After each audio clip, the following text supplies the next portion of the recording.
सबसे पहले तो इस विशेष पत्रकार वार्ता में आपका बहुत बहुत स्वागत। इससे पहले कि हम अपनी पत्रकार वार्ता शुरू करें, एक छोटी सी फिल्म है कि मजदूर, बिहार का मेहनतकश मजदूर कैसे बना मजबूर, जिसे हम व्हाट्सएप पर भी आपको भेज रहे हैं, वो हम आपको दिखाएंगे। Can we play it please?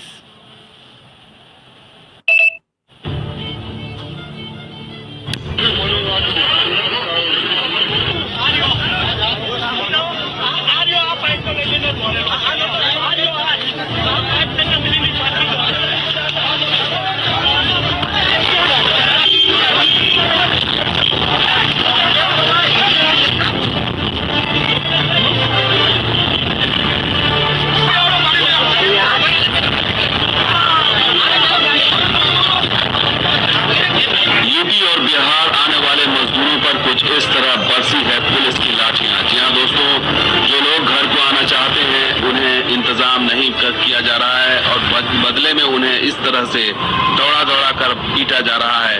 मार के जब भगाया तो आ रहे थे और वो साइकिल और टूटी चप्पलें, इससे जाहिर होता है किस तरह से जो है वो मजदूर का धैर्य अब जवाब दे रहा है। और देखिए किस तरह से चप्पलें बिखरी पड़ी हैं। अरे आप पहुंच जाएंगे, आप रोइए मत, पहुंच जाएंगे आप। अरे भैया रोइए मत, आप परेशान ना होइए, आप पहुंच जाएंगे घर ना।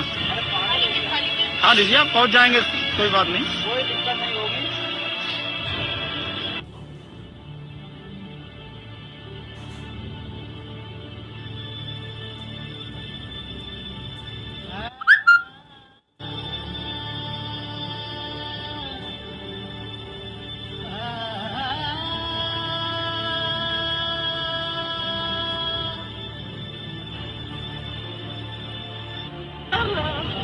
कैसे कहाँ से आ रही हैं?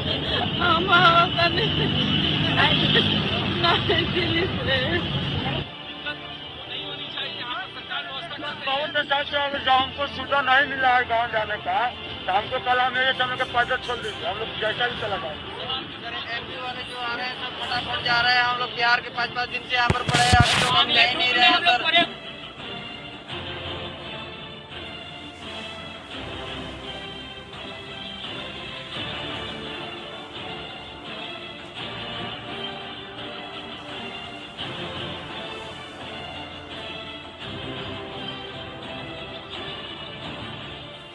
और देखिए अब जो संक्रमण फैल रहा बिहार के अंदर, वो जो प्रवासी मजदूर हैं उनके आने से संक्रमण फैल रहा। हाल के पिछले 10 दिनों के अंदर जो चोरी छिपे इधर उधर से जो लोग आ गए, और अधिकांश जो नया संक्रमण बिहार में फैला है वो जो माइग्रेंट लेबर हैं उनके कारण वो संक्रमण फैल रहा है। कई रूम में तुम लोग हो? सब अपना जैसे ग्रुप आया है वैसे अपना अपना रूम में है। एक रूम में किसी में 10 हो, किसी में 12 हो, किसी में 15 रह रहा है, किसी में 25 हो है।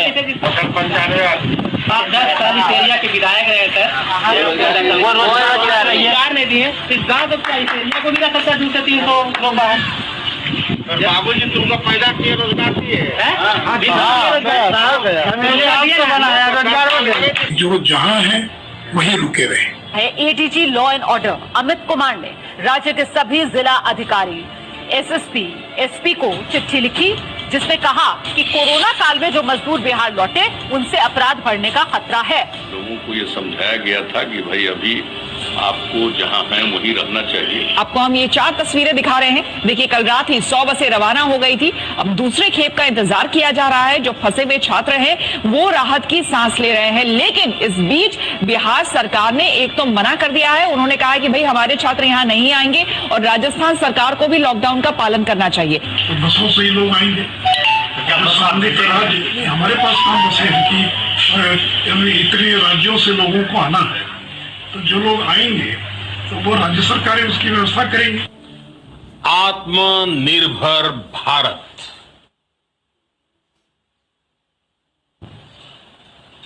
नमस्कार साथियों, आपने देखा निरंकुशता, निर्ममता और बर्बरता की कोख से जन्मा है नीतीश और मोदी राज।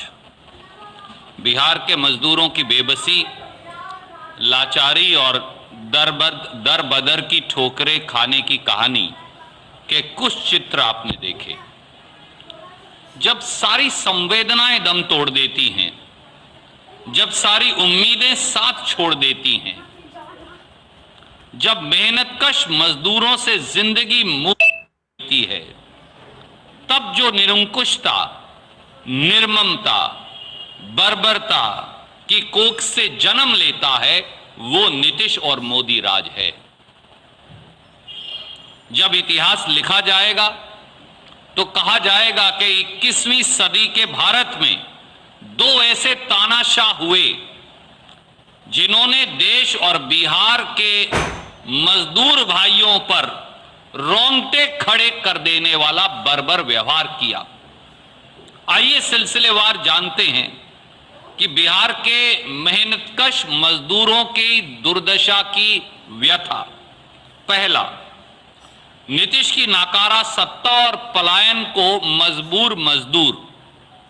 बिहार में नीतीश भाजपा के 15 साल के कुशासन का यह हाल था कि यहां ना उद्योग लगाए, ना रोजगार दिए, ना किसान को फसलों के दाम दिए।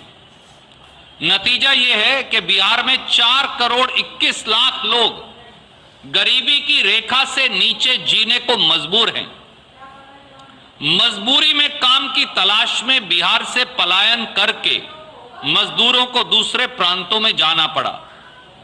हाल में ही फरवरी 2020 में इंस्टीट्यूट ऑफ पॉपुलेशन साइंस उसने रिपोर्ट जारी की और खुलासा किया कि बिहार में 50% परिवार, चौंकिए मत, 50% परिवारों के लोग यानी बिहार के आधे लोग मजबूरी में अपना देश, अपना प्रदेश छोड़कर पलायन के लिए मजबूर हैं।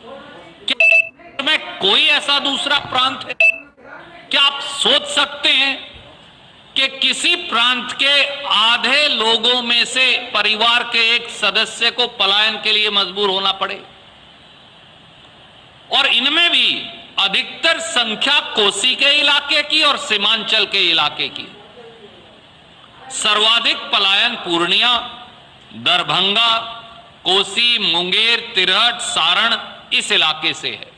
और यहां भी पिछड़े, अति पिछड़े, दलित, महादलित इनकी संख्या सबसे अधिक है। इस अध्ययन में यही पाया गया कि पलायन करने वाले 80% लोग भूमिहीन हैं। दोस्तों, 85% लोग 10वीं पास हैं और ये मजदूर अपना पेट काटकर औसतन 26,000 रुपये सालाना में बिहार में परिवारों को पालन पोषण के लिए भेजते हैं।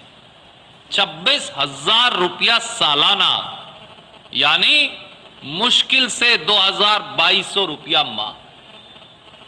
ये मैं नहीं कह रहा, ये वो सर्वे है पूरे बिहार का जो कह रहा है। वेदना ये है कि ये मजदूर भाई ना अपने परिवार को शिक्षा दे पाते हैं, ना उनके पेट को भोजन।